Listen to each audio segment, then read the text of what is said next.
şey demişim. İkinci konumuz, Müslümanlar her şeyi cevaplamak zorunda mı? Bak, bu bizim en önemli aldandığımız noktalardan bir tanesi. Aslında bunu müşkil videosunda anlattık yani, bu her şeye cevap. Yani böyle bir zorunluluk yok. Şeye de cevap olabilir. Bak, ondan not almışım. Bir takım deist ve agnostikler çok fazla mesaj atıyor. Bana böyle Instagram'dan falan. Ya bu şeyi çok mantıklı diyor. Bak, bütün bakış açımızı değiştirdin. Kırmızı arsayla bilime bütün bakış açımızı değiştirdin. Ve kimse diyor ki hani ben Müslüman da olmaya da meyilliyim aslında diyor, ama şöyle meseleler var diyor. Tamam mı? Ah bilmem ne, şu bilmem ne falan tarzında şey sıralıyorlar. Bir yandan onlara da benim şeyim olacak noktada cevabım. Söyledikleri şeylerden bazıları ile ilgili ben de bilmiyorum yani. Hakikaten orada soru işareti olarak duruyor. Peki bu bir şeyleri cevaplayamıyor olmamız bizim İslam'ı terk etmemize neden midir? İşte bu saray örneğinde bunu anlattım. Anlatmıştık o müşkül videosunda. 100 kapılı bir saray olsa, bir kapısı bile açık olsa o saraya girilir. Yani bizim o saraya girilemeyeceğini iddia etmemiz için bütün açık kapıların kapalı olduğunu göstermemiz gerekiyor. Yani Kur'an'la ilgili veya İslam'la ilgili aklımızda ne varsa delil, ispat, bunların çürütülüyor olması gerekiyor önce.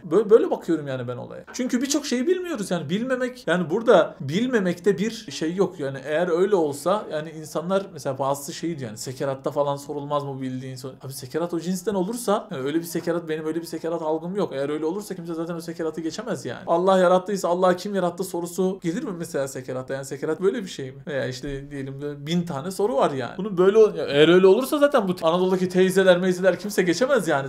Böyle bir şey değil yani. Bu en büyük bizim aşağılık komplekslerimizden bir tanesi. Ben her şeyi cevaplayabiliyor olmam lazım. Bilmiyorum diyemiyoruz, tamam mı? Bilmiyorum diyemeyip cevaplamak zorunda hissettiğin zaman da ne ortaya çıkıyor? Saçma cevaplar ortaya çıkıyor. Daha kötüsü oluyor. Halbuki bilmiyorum diyeceksin yani. Bak, bununla ilgili birkaç tane buraya not almışım. İlmin yarısı bilmiyorum demektir diye bizim şeyimizde, literatürümüzde bir şey varmış, cümle. İşte mesela İmam Mali'ye bir mecliste 40 tane soru sorulmuş. 4 tanesini cevaplamış adam, 36 tanesini bilmiyorum demiş. Şimdi bugün bunun bizim için olduğunu düşünebiliyor musun? Yerin dibine gireriz değil mi lan, adam soruları sordu da cevaplayamadık yani. 36 tanesini bilmiyorum demiş. Yine Hazreti Ali'ye vaaz hutbe sırasında mı artık neyse sorusu olmuşlar bir tane. Yine bilmiyorum demiş. Ya sen demiş nasıl şeysin işte, ilmi şehrisin falan, oraya çıkmışsın. Bilmiyorsan niye çıkıyorsun? Demiş ki ben bildiklerimle çıktım buraya kadar. Bilmediklerimle çıksaydım semada olurdum demiş. Şimdi bizim bu bakış açısını kazanamamamız, tamam mı? Her şeye olur olmaz İslam adına cevap verebilme hakkını veya sanki böyle bir zorunluluktaymışız gibi bir hale bizi sokuyor. Bu problem işte, saçma şeylerin ortaya çıkmasına sebep bu oluyor yani. Birçok şey bilmiyor olabilirim yani. Bu apaçık olması gerekiyor falan denmiyor mu ama işte şey için, din için vesaire için apaçık bir şekilde her şeyin belli olmaz sorusuna cevap verecek. Bu apaçık olması eğer bu anladığımız manadaysa, yok abi hiçbir şey apaçık değil. Nereye apaçık? Bir şey apaçık olsa yani, eğer o anladığımız manada apaçık olsa her birinin üstüne bu kadar konuşulur mu yani? Her bir bir sürü ayet var yani. Öyle değil mi? Yok, bu dediğini kabul edemedim olsan. Apaçık olsa niye konuşuyorsun? Bu kadar tartışma niye yani? Apaçıklık o manada olmaması gerekiyor. Eğer o manadaysa görüyoruz ki öyle bir şey yok ortada. İşte apaçıklık olmaması da işte iman noktasında zedeliyor mu acaba diye millet bu yüzden mi acaba tevillere falan girişiyor? Ya teville girişilebilir. Tevilde bir sıkıntı yok da bunu o şekilde önce bir kabul etmek gerekiyor, bilmiyorum diye. Peki sen bu noktada, benim bu noktada nefsime aldığım ders şu. O önemli yani, nefis beni o ayrıntılarla, bilmediğim yerlerle İslam'dan uzaklaştırmaya çalışıyor. Değil mi? Deist agnostiklere şey anlamda. Yani niye böyle bir şey olsun? Benim tutunduğum yerler var. Oraların çürütülmesi gerekiyor. Bunu anlatıyoruz işte 6. bölümdeki 7. bölümdeki bakıştan sonra mesela oku diye vahyin başlaması olayı. Bunu bana bir beşeri düzlemde anlatabilir misin? Yani onu anlat bana, ondan sonra benim orayı terk etmem gerekiyor yani. Biz bunu şeyde de yapıyoruz. Bak, biz naturalistleri bilmedikleri yerden vuruyor muyuz? Bilmediklerini zaten söyledikleri yerden. Mesela diyelim bilimin hayatı açıklayamaması. Kırmızı Asa'da buna yönelik bir vurgu var mı? Yok, bilmiyorsan tamam, bitmiştir. Yani bilmemek kutsaldır yani. Tamam, bilmediğini söylüyorsan hele. Tamam, biz nereyi nazara veriyoruz? Bildiğini söylediğin yerler var senin. Kırmızı Asa'da bizim yaptığımız bu. Mesela diyelim işte DNA'dan devenin oluşması sürecini bildiğini iddia ederek bana bunun sebeplerini anlatıyorsun. Burayı sorguluyoruz. Bak, bura aslında böyle değil diye. Yani onun için eğer bize de birisi İslam'dan çıkma işte bu nedir bu falan diye söylüyorsa, bizim bu bize delil olan yerleri çürütmesi gerekiyor. Bizim naturalistlere yaptığımız gibi. Anlatabildim mi? Yoksa bilmediğimiz yer olabilir. Ahzab 35 işte Kur'an'ın apaçıklığı, bir sürü mesele var. Yani evet, bununla ilgili. Benim de kafamda bir sürü bununla ilgili soru var. Ama bu beni sarayın dışına itmiyor yani. Bu şeyin bir oyunu. Nefsin bir oyunu yani. Önce bildiğim yerleri veya diyelim oralar yüzünden bütün bilimi terk ediyor musun? Bilimin açıklayamadığı yerler yüzünden. Hayatı açıklayamıyor bazı şeyler. Yo, niye? Ne alaka yani? Açıkladığını düşündüğün yerlere gidip şey yapıyorsun oraya. Bunu da açıklayacak diyorsun. Evet, aynen öyle. Bunu da açıklayacak diyorsun yani. Bu da belki. Bak, benim kafamda şu şu var ayetlerle ilgili özellikle. Bir kısım ayetler var. Bir kısım ayetler kafamda. Bu diyorum şeyde ne işi var bunun? Yani bir vahiyde bu nasıl olabilir diyorum. Tamam mı mealde? Bu herkesin başına gelmiştir bence. Böyle bir kısım ayetler var. Bir kısım ayetler var. Nötr.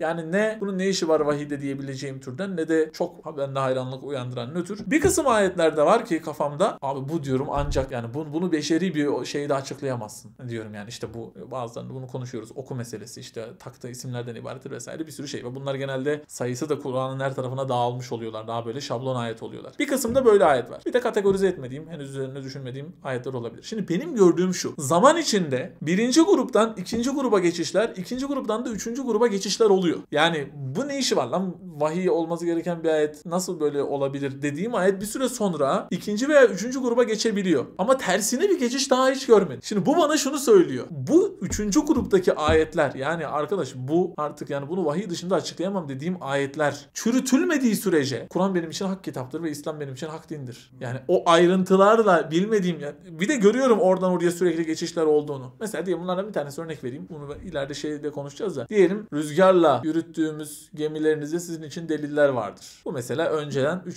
gruptaydı.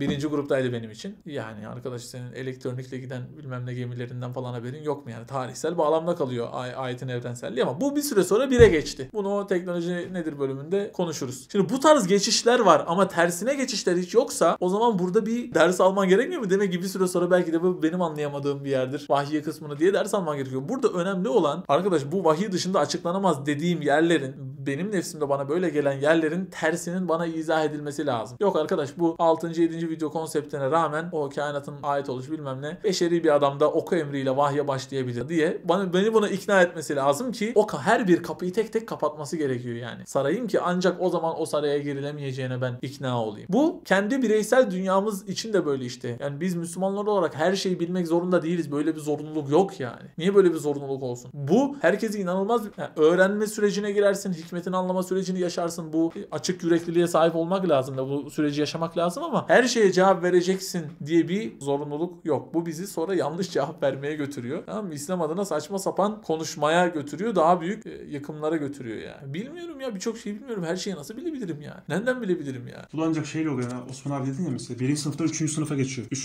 gruba geçiyor. O ancak kişilerin yeniliklere açık olmasıyla olabiliyor. Mesela hani ben bildiğim nazarıyla bir konuya giriş yapıp ondan sonrasını kabul etmezsem 2 sene önce anlamadığım yeri 2 sene sonra anlayabiliyorsam bu benim demek ki yeniliklere, yeni bir şeylere öğrenmeye açık olduğum delildir. Ben ne kadar çok açık olursam o kadar çok gelişebilirim. Yazılımcısın, yazılım mühendisisin. Ben dünyanın en iyi kod yazarıyım dedim. O saatten sonra gelişme çabası içerisine girmedim. Bakarsın 2 sene sonra mesela dünyanın en iyi yazılımcısı olmamışsın. Yani eğer bilmediğin bir şey olmadığını düşünüyorsan bu senin gelişimini durduruyor değil mi? Bak bu senin az önce dediğin yer aslında buna işte güzel şey. Said Nursi ne diyor bir yerde? Bu cevap diyor bana bir sene yetti diyor. Sonra yetmedi diyor. Bir şeyin yetmemesi için onun üzerine düşünmene ve onun üzerine yeni cevaplar olduğunu, açık olduğunu, hala bilmediğin kısımlar olduğunu kabul etmen gerekiyor öncelikle ona açık olman için. Sonra işte diyelim ikinci nükteyi falan yazıyor. İşte biz bu bakış açısına sahip olmadığımız zaman bir iki cevap buluyoruz. Sonra o bizim şeyimizi durduruyor işte gelişimimizi. Bunları cevap zannediyoruz. Kendimizi de kandırıyoruz yani o sırada. İkinci, üçüncü katmana devam edebiliyorsun. Yani bir şeyi bilmek veya evet cevap aynen dediğin gibi yani cevap bulmak ya 0 ya 1 değildir yani değil mi? Aralarında bir sürü birinci cevabı bulursun sonra üstüne bir kat daha çıkarsın. Bu da varmış, bu da varmış, bu da varmış diye bunu anlamaya başlarsın. Dolayısıyla bu soru soran deist agnostiklere de bu yönde bir cevap olmuş olsun bu. Yani toplam bana gönderilen ayetlerin çeşit sayısı 8-10'u geçmiyor. Yani 8-10 tane mesele var. Bunlar yüzünden bütün sarayı bunlar yüzünden yakıyorsun. Yani bu bence işte adalet mi, vicdan mı bunu herkes kendi şeyinde düşünsün yani. Burada bu şey önemli yani konuştuk ya. Şimdi biz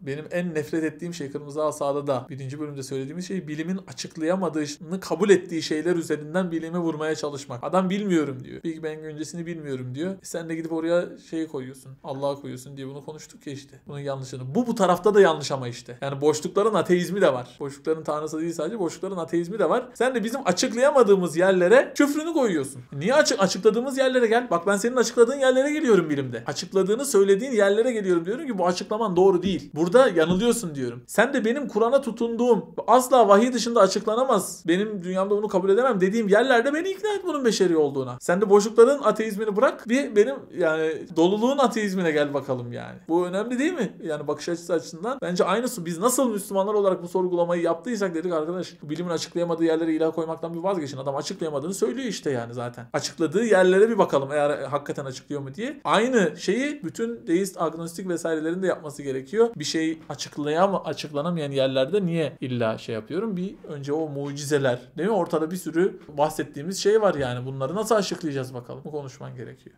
Şunu da ekleyeyim bak oraya. Montajda bunu eklerseniz. Şüpheyle soru sormak arasında ben bir fark olduğunu düşünüyorum. Şüpheyle soru sormak arasında. Sorularımız olabilir. Bu niye şüpheye dönsün? İşte o saray örneğindeki mantıktan. Eğer benim İslam'a tutunduğum açık kapılar varsa, yani o 100 kapılı saray örneğini düşün. Açık kapılar var ve içlerinin girilebilir olduğunu görüyorsun. Kapalı kapıları görüp lan acaba bu saraya girilemiyor mu? Şüphesi sende oluşur mu? Şüphe oluşmaz. Ama soru oluşur. Nasıl açılır bu kapı acaba? Niye kapalı diye soru oluşur. Yani bizim İslam hakkında veya Kur'an hakkında sorularımız olabilir. Çok da normaldir. Herkesin de ben binlerce olması gerektiğini düşünüyorum. Olmuyorsa yeteri kadar düşünmüyor demektir zaten. Olabilir. Ama bunun şüpheye dönmesi, acaba bu İslam hak din midir falana dönmesi, işte o bizim nefsimizin ve şeytanın bir oyunu olarak ben düşünüyorum. Soruyla şüphe arasında bir fark var yani. Bilmiyorum bunu anlatabildim mi? Soru olabilir. Sorunun şüpheye dönmesi için benim açık kapılarımın kapanması gerekiyor. Soruyu doğuran şey orada şüphe olmuyor mu ama şeyde? Mesela Hayır. bir şeye soru sormam için... Şüpheden kastettiğim burada şu. Acaba bu saraya girilir mi girilmez mi? Girilmiyor mu lan, yoksa şüphesini doğuracak bir şey var mı orada? Bu sorunun cevabı ne acaba arayışı içine girersin. Bizim İslam'a tutunduğumuz yerler varsa, artık bunu açıklayamıyorum vahiy dışında. Bunu açıklayamıyorum vahiy dışında dediğimiz yerler varsa, bunlar açıklanmadı, bunlar çürütülmediği sürece benim İslam'la ilgili sorularım beni şüpheye düşürmemesi gerekiyor. Sorularım olabilir. Yani bilmem ne suresinin bilmem kaçıncı ayeti niye böyle? Bu